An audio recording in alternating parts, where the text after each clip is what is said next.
Bismillahirrahmanirrahim. Assalamualaikum warahmatullahi wabarakatuh.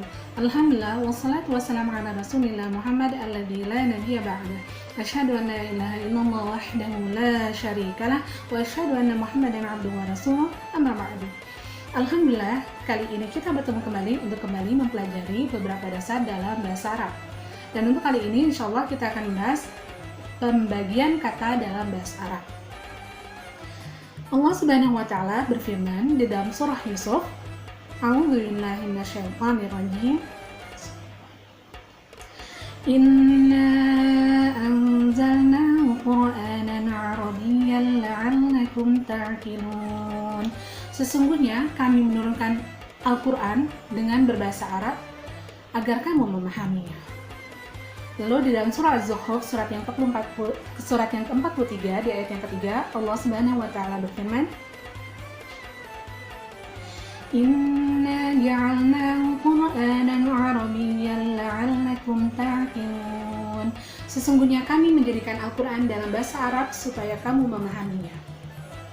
Dua ayat yang menarik ini menjelaskan bahwa Al-Qur'an diturunkan dengan bahasa Arab dan Al-Qur'an dijadikan Allah dalam bahasa Arab agar kita manusia mau memahaminya. Nah, bicara tentang pemahaman, maka ilmu nahwu menjadi salah satu ilmu terpenting dalam bahasa Arab, menjadi salah satu ilmu yang penting dalam bahasa Arab. Oleh karena itu, kita akan belajar tentang pembagian kata dalam bahasa Arab yang merupakan salah satu materi paling mendasar dalam ilmu nahwu.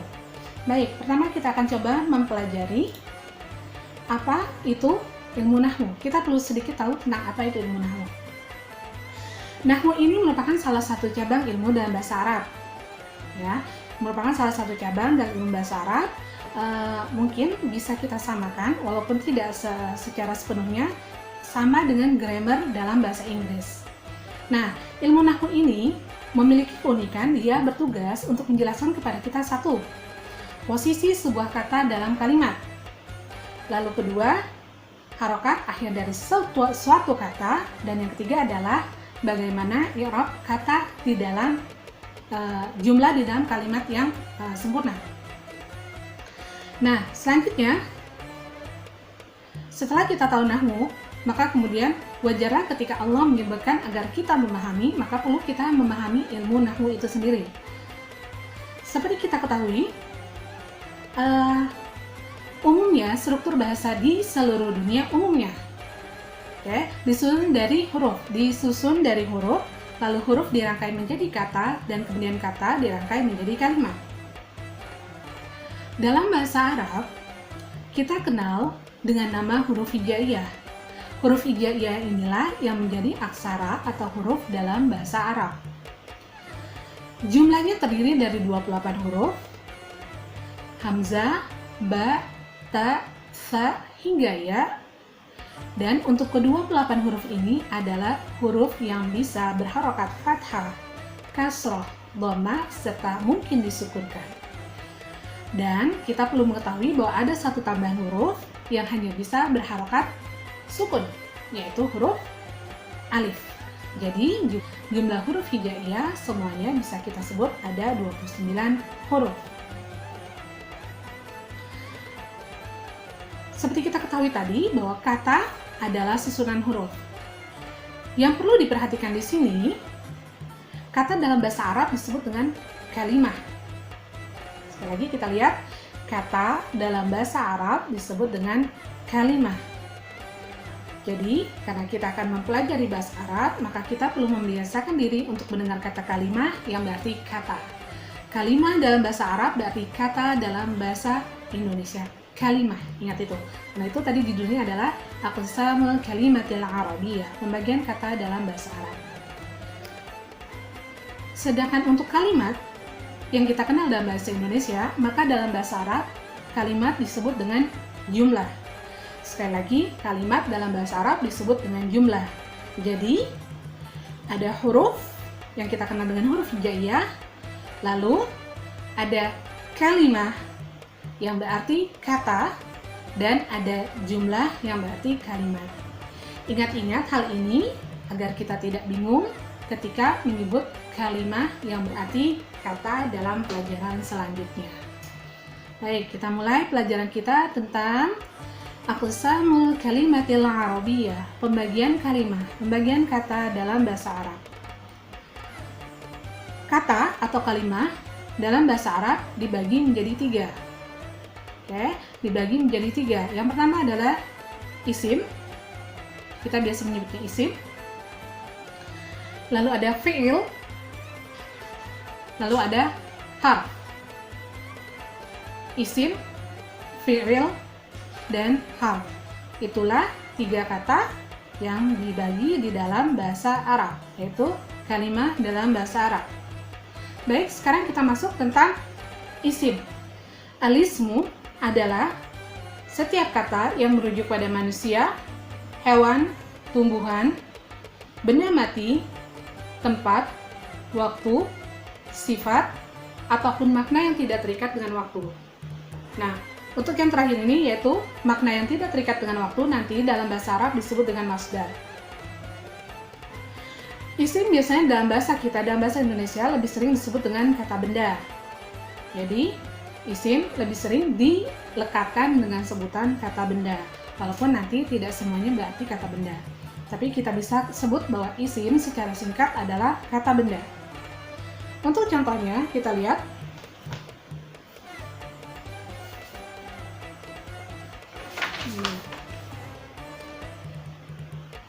Contoh dari isim adalah rajulun,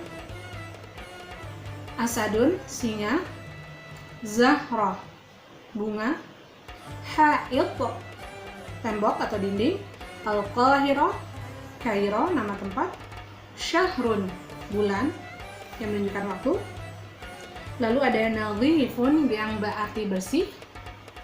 Dan kemudian ada istiqlal yang merupakan masdar yang berarti kemerdekaan. Nah, isim ini memiliki beberapa ciri. Kita akan sebutkan beberapa cirinya dan nanti kita akan ambil contoh yang memudahkan kita untuk tahu bahwa itu adalah isim. Karena kita masih mempelajari dasarnya, maka kita akan contohkan saja, ambil contoh yang mudahnya saja. Ciri isim yang pertama adalah kita dapati tanwin di dalam kata tersebut. Terdapat tanwin di dalam kata tersebut. Yang pertama, tanwin di akhir kata. Lalu yang kedua, diawali dengan alif lam. Lalu, ciri yang ketiga diantaranya adalah diawali, didahului dengan huruf nida atau huruf sapaan, huruf panggilan, harfun nida alaih. Ciri selanjutnya adalah bisa dimajrurkan. Setiap isim bisa dimajrurkan. Baik majrur tersebut karena didahului oleh huruf jar maupun karena idhofah. Hal ini tentu perlu pelajaran yang lebih lanjut. Jadi kita tidak akan terlalu membahas terlalu banyak. Lalu bisa disanadkan ataupun menjadi khobar. Nah, ini pun nanti perlu pelajaran yang lebih lanjut. Untuk contohnya yang mudah adalah kita tahu tanwin itu seperti apa bentuknya. Maka untuk tanwin misalnya saja yang mudah adalah kita ambil contoh misalnya surah Al-Ikhlas. Oke, kita ambil contoh misalnya surah Al-Ikhlas. Qul huwallahu ahad, di akhirnya ahad terdapat tanwin ahadun. Maka kita tahu ahadun itu adalah isim. Lalu misalnya contohnya masih kita dapati dalam Al-Quran, misalnya li'ilafi Quraisyin, li'ilafi Quraish, tapi kita lihat di akhirnya ditanwinkan, maka Quraisyin termasuk dalam isim. Satu contoh lagi untuk memudahkan, seperti misalnya tadi dicontohkan dalam surah Yusuf adalah inna anzalnahu Qur'anan Arabiyyan. Qur'anan, maka Qur'an di sini adalah termasuk dari contoh isim. Nah, selanjutnya untuk alif lam. Contoh dari alif lam sangat banyak dalam Al-Quran kita temukan. Yang termudah kita ambil dari surah Al-Fatihah. Pertama adalah alhamdulillahi rabbil alamin. Alhamdu dan al-alamina didahului oleh alif lam, maka kedua-duanya adalah termasuk isim. Lalu misalnya dilanjutkan dengan ar-rahmanir rahim, maka ini pun termasuk dalam kategori isim. Ar-rahman ar-rahim termasuk isim. Karena kenapa? Dia didahului oleh alif lam. Selanjutnya, contoh yang juga masih mudah untuk kita dapati di dalam Al-Quran dan kita tahu bahwa itu adalah isim adalah didahului dengan huruf nida, huruf sapaan, huruf panggilan. Yang paling umum adalah kata ya ayyuha. Misal di dalam Al-Quran kita dapati kata ya ayyuhalladzina amanu. Ya ayyuhalladzina, alladzina didahului oleh ya ayyuha, maka dia termasuk dalam kategori isim. Alladzina termasuk dalam isim. Lalu misalnya di dalam dalam kisah Ibrahim misalnya ya Ibrahim, kata Ibrahim didahului oleh ya, maka sesungguhnya Ibrahim termasuk isim. Lalu misalnya lagi ya ayyuhan nabiyyu, an-nabi termasuk isim karena didahului oleh ya ayyuhan. Oke. Itu saja contohnya yang mudah kita dapati untuk tahap dasar, untuk kita tahu bahwa itu termasuk dalam isim. Oke. Sekali lagi kita ingat, isim itu apa? Isim adalah setiap kata yang merujuk pada manusia, hewan, tumbuhan, benda mati, tempat, waktu, sifat, ataupun makna yang tidak terikat dengan waktu, atau nanti disebut dengan istilah masdar. Itulah beberapa ciri dari isim. Selanjutnya kita masuk ke fi'il. Fi'il adalah sebuah kata yang berfungsi untuk menunjukkan terjadinya suatu peristiwa pada waktu tertentu. Nanti dalam bahasa Indonesia lebih sering disamakan dengan kata kerja. Nah, untuk fi'il ini dapat kita identifikasi, kita lihat cirinya, diantaranya dengan pertama, diikuti oleh ta fa'il. Ingat bahwa kita hanya menyebutkan beberapa contohnya karena kita sedang mempelajari dasarnya dahulu. Bersambung dengan ta fa'il. Misalnya, kita dapati dalam surah Al-Fatihah, siratal ladzina an'amta. An'am termasuk fi'il karena dia diikuti oleh ta fa'il.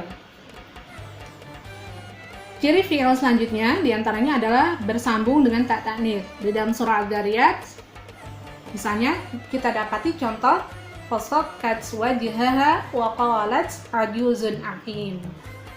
Fasakkat, sakka diikuti dengan ta ta'nits, lalu kemudian qalat. Nah, keduanya ini termasuk dalam kategori fi'il.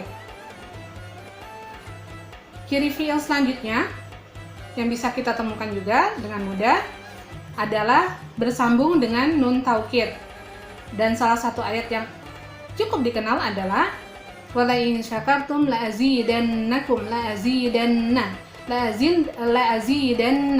Maka di sini kita dapati nun taukid, maka la azidanna termasuk dalam fi'il. Selanjutnya masih termasuk cara untuk mengenali fi'il di dalam Al-Quran misalnya adalah cirinya adalah diawali dengan qad. Contohnya misalnya di dalam Al-Quran kita temukan dalam surah Al-Mu'minun, di awalnya kita dapati qad aflahal mu'minun. Aflaha setelah qad, aflaha ini adalah fi'il. Lalu misalnya masih dalam temannya qad, yaitu laqad. Contoh lainnya adalah surat Al-Fath. Laqad radiyallahu 'anil mu'minin. Laqad radiya. Radiya termasuk dalam fi'il. Ciri fi'il selanjutnya kita bisa mengidentifikasi bahwa dia termasuk fi'il adalah didahului dengan saufa dan sin. Didahului oleh saufa dan sin. Yang pertama, saufa dulu yang lebih mudah. ayat yang insya Allah sudah cukup kita hafal di dalam surah Ad-Duha. Wala sawfa yu'tika rabbuka fatardha. Wala sawfa yu'tika. Yu'ti termasuk fi'il. Oke, karena sebelumnya didahului oleh kata saufa. Wala sawfa yu'ti. Wala sawfa yu'ti. Yu'ti termasuk dalam fi'il. Lalu contoh lainnya di dalam surah An-Nisa kita dapati saufa nuslihim naran. Saufa nuslihim naran. Nusli termasuk fi'il. Kenapa kita tahu dia fi'il? Kita ambil bahwa dia dicirikan dengan didahului oleh saufa. Nah, untuk sin contohnya adalah di dalam surah Al-Baqarah, sayaqulu sufaha'u. Sayaqulu yaqulu termasuk fi'il karena dia didahului oleh sin. Sayaqulu yaqulu termasuk fi'il. Lalu contoh lainnya di dalam surat Al-Fath, sama dengan kata yang sama, sayaqulu lakal mukhallafun. Sayaqulu lakal mukhallafun. Yaqulu termasuk fi'il karena dia jadi yaqulu termasuk fi'il karena dia didahului oleh sa. Dan sin atau sa ini hanya bisa masuk ke dalam fi'il. Masih ada beberapa hal yang sebenarnya menjadikan ciri bahwa suatu kata itu termasuk fi'il. Kita bisa identifikasi bahwa dia fi'il dengan beberapa ciri lainnya. Namun karena kita masih mempelajari dasarnya, kita hanya membahas sampai di sini saja. Karena kita perlu bertahap untuk mempelajari setiap ciri untuk bisa memahami keseluruhan ciri dari fi'il. Selanjutnya kita masuk ke materi yang terakhir, yaitu harf. Yang terakhir adalah al-harf. Harf atau huruf adalah kata yang tidak memiliki makna, yang berdiri sendiri. Dia tidak dapat berdiri sendiri untuk memiliki arti yang sempurna. Jadi huruf ini bisa diartikan jika ia bergandengan dengan kata lainnya. Nanti secara khusus ada istilah huruf ma'ani. Jadi huruf ma'ani ini dikategorikan sebagai kalimat karena sudah memiliki huruf ini atau rangkaian huruf ini sudah memiliki arti ataupun makna, tetapi dia tidak bisa berdiri sendiri. Dan dalam bahasa Indonesia, huruf ini seringkali diidentikan dengan kata sambung ataupun kata yang sejenis. Contohnya, huruf adalah ila, fi, inna. Oke. Lalu ada lam, qad, saufa. Dan nanti masih ada beberapa contoh dari huruf-huruf yang lainnya, cukup banyak. Dan nanti memang huruf ini ada kalanya dia bisa masuk ke dalam isim saja, ke dalam dia mendahului fi'il saja, dan ada kalanya nanti beberapa huruf itu bisa masuk ke isim ataupun ke fi'il. Kita cukupkan pelajaran kita sampai di sini. Ya, kita hanya mencoba mempelajari beberapa dasar pembagian kata dalam bahasa Arab. Silakan dipelajari, mudah-mudahan bermanfaat. Assalamualaikum warahmatullahi wabarakatuh.